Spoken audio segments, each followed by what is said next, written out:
عجيبا يا عظيما اهدني يا خالق. السلام علیکم ورحمۃ اللہ وبرکاتہ۔ ریڈیو HRDF میں آپ کا استقبال ہے۔ ایک دفعہ میں اپنے ایک دوست کے گھر اس سے ملاقات کرنے کے لیے گیا۔ گھر والوں کی طرف سے پرجوش خوش آمدید کے بعد وہیں برآمدے میں بیٹھ گیا کہ اچانک ایک گھر سے دو عورتوں کا ہنگامہ سنائی دیا۔ اس میں ایک عورت چیخ چیخ کر الٹا سیدھا بول رہی تھی۔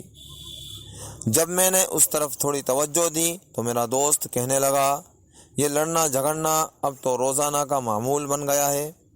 گزشتہ 25 سالوں سے میں ان سے بخوبی واقف ہوں۔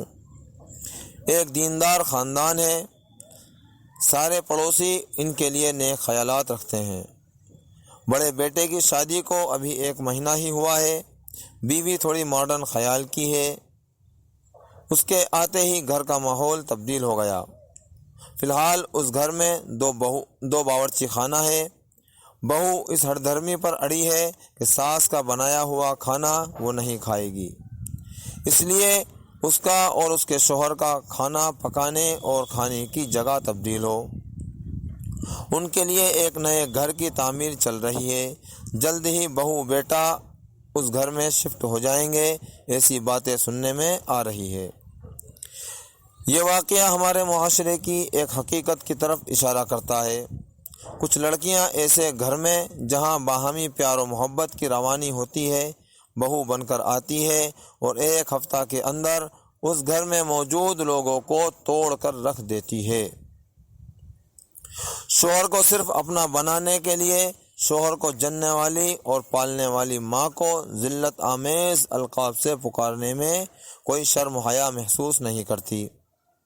افسوس کہ ایسے مزاج والی بہویں ہمارے معاشرے میں بڑھتی جا رہی ہے۔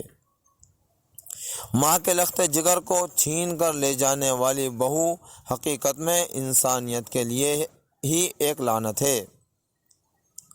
پیار و محبت والے خاندانوں ہوشیار ہو جاؤ، خونی رشتے کو توڑنے والی جنت میں داخل نہیں ہو سکتے۔ نبی کریم صلی اللہ علیہ وسلم کے اس فرمان پر ذرا غور کریں۔ اس سے بچنے کا صرف ایک ہی طریقہ ہے اور وہ ہے کہ شوہر کے ماں باپ کو اپنا ماں باپ سمجھیں اور اللہ کے لیے محبت قائم کریں۔ انشاءاللہ ہم اس تباہی سے بچ سکتے ہیں۔ إلهي خذ بقلبي للرشاد